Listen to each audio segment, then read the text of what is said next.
ألف ألف مبروك للشعب اليمني، والله تستاهلوا أكثر، والله إن شاء الله بإذن الله نتأهل بإذن الله. دعواتكم.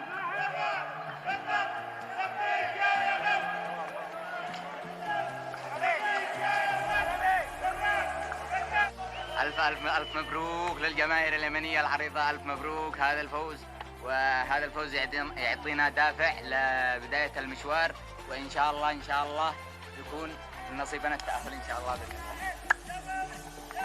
إن شاء الله يكون التأهل من نصيبنا، والفوز هذا ومعنوي يحفزنا المباريات الجاية والجاية، إن شاء الله القادم أفضل إن شاء الله، والتأهل من نصيبنا وإن شاء الله للعالمية. تفضل الجماهير اليمنية. الحمد لله، توفيق من الله سبحانه وتعالى، ثم يعني همة اللاعبين ما شاء الله عليهم، يعني رغم الرطوبة الشديدة الحمد لله.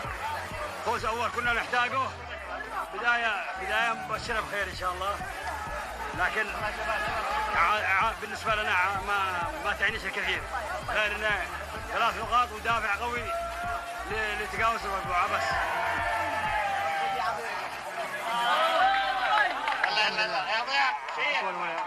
الطريق طويل، الجاية أكيد أصعب إن شاء الله. الشباب كانوا رجال اليوم، بس برضه يعني نعمل حسابنا المباراة القادمة كل مباراة نهائي، وإن شاء الله بإذن الله نحققها بإذن الله، نحقق الإنجاز بإذن الله.